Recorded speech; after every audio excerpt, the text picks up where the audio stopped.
Hi, I am Rebecca Stockley from Bats Improv, and I'm here with Corey Rosen. And today we are going to talk about story. And Yes. I want to start by saying, Corey, when I say story, Mhm. what comes to you? What do you think of? Great question. The first thing when you say story, I think about the like what we're doing right now in terms of like we are having a conversation with each other.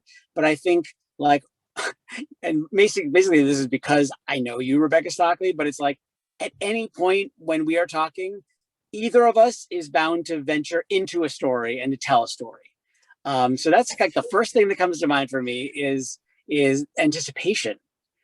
Um, yeah, that's funny. What when I say story, what comes to mind for you?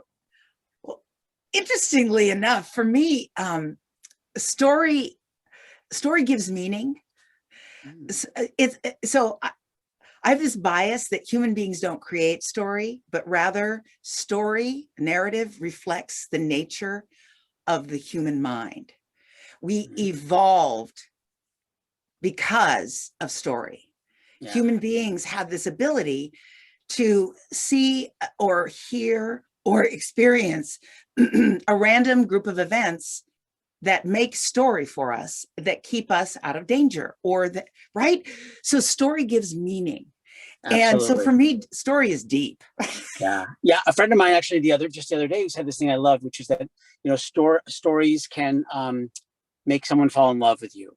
Oh, Stories can start a totally. war. Stories can end a war. Like story has this power to do incredible things, uh, Yes, to heal, to heal, to to hurt, teach. to And teach. yeah, and recently I was working with you were there. We were doing a workshop with Hmm. with Barbara Tint. And one of the things that she mentioned is that you don't know what you don't know. Hmm. And when you have trust, you can ask for the story, right? This, Yeah. Yeah. it's when someone has an experience that affects them, that affects the way they live or the way they think. Yeah. When you've got trust between people, you can ask for their story. And Mhm. story brings meaning and understanding, and it can be persuasive. Mm. All those things. Now tell me about your book. So yeah, it's funny that you mentioned that about trust and about connection with regards to story because I just wrote this book. It's called Your Story Well Told, and in part I get into that exact idea, which is the concept that we are full of stories.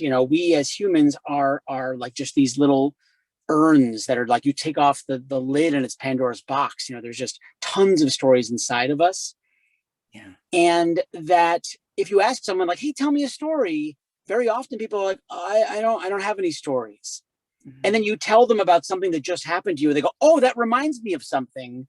And blah, blah, blah, blah, they bubble up with things that happened. And so what my book kind of uses is that it sort of blends this idea of improvisation Mhm. and like the great things that improv does in terms of like how an improviser's mind works in terms of being present in the moment, dealing with what's right in front of them, and developing the tool set of an improviser, like the storytelling tool set of like what a story is with a beginning and a middle and an end, and Mhm. change, and the Ken Adams story spine of how things are, and then what facilitated change and how they change. And so ultimately, what the book is about is that it's kind of a handbook for people that want to tell better stories. Like that we have great stories in us. How can we tell them better, and how can we harness what improvisers do all the time to do that? Absolutely. Yeah. Oh, that's great. Yeah, yeah, That's invaluable. yeah. I think so. And what's great fun about it is that in doing this, I'm just getting to hear a ton of great, wonderful stories, and Yeah. also learning games from people like you that are helpful for people that want to do stories. So I was curious if maybe we could end this. Like, do you have any games or any things that you like to use that help people tell better stories? Yeah, I think I have about 1,000. Um, it might be 1,001 now because I just Uh learned one huh. last week. But Yeah. yeah, so I'm teaching workshops right now about teamwork, basically. It's the skill of collaboration, Hmm. which is something improvisers do. We don't always call it collaboration, but that's what we're doing. Yeah. The improv skill set Hmm. is about being present and connecting with the people you're working with and accepting what they give you, building Yeah. on their ideas, literally using yes and sometimes, but just Hmm. figuratively using that, if not literally using it. Yeah. And I use story mostly to teach the skills that are related to collaboration, because a lot of the time when I'm teaching, the people I'm working with, they're not interested in being improvisers. They're right. In fact, the word improv is a real buzzword. It can be scary to people. Or in some cultures where I work, improv isn't really something they know. Hmm. It's American style comedy is what they think of if they Mm. hear improv. So yeah. Okay. So I recently learned this game and I don't even remember who I learned it from, which is sad, but I will share it with you. You can play this Okay, and if game. you remember later, we could put it in the comments Okay. below, and we'll attribute it. Yes, Maybe you'll know. Maybe you made it maybe. up. I don't Yeah. know. Okay, so I'm working with a group right now, and I'm really trying to elevate the skill of listening, so that you're listening beyond the words, which can be a real challenge, as you know, a real challenge on Zoom or on online programs, Hmm. because a lot of the way we read other people is not available to us here. We're not feeling other people. We're not hearing their intake of breath. There's a lot missing when we're just looking at a flat box with a person That's in it. true.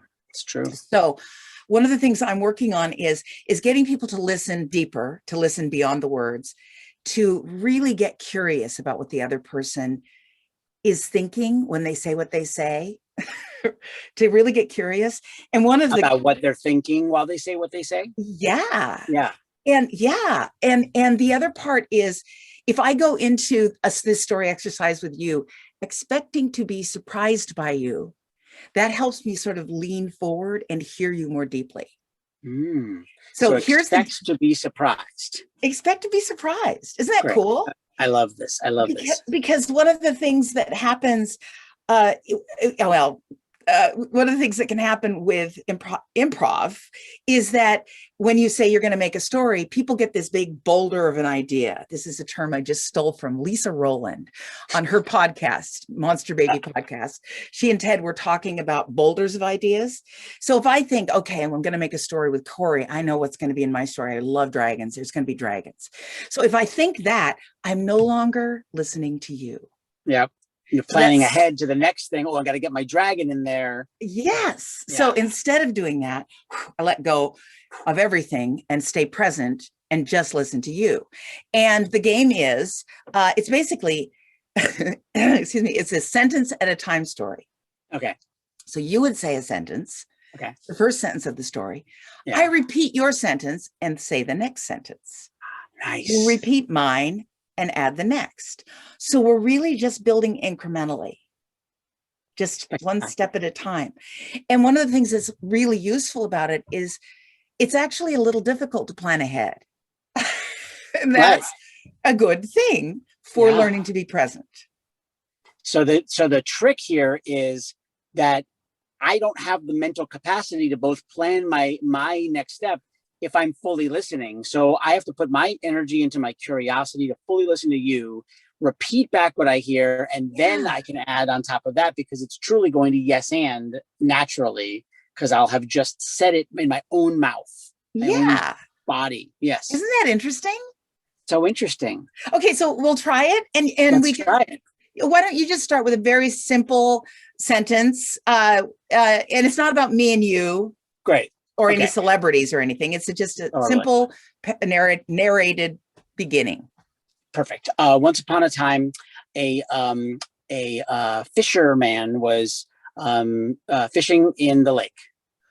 Once upon a time, a fisherman was fishing in the lake, and there was a big, strong tug on his fishing line.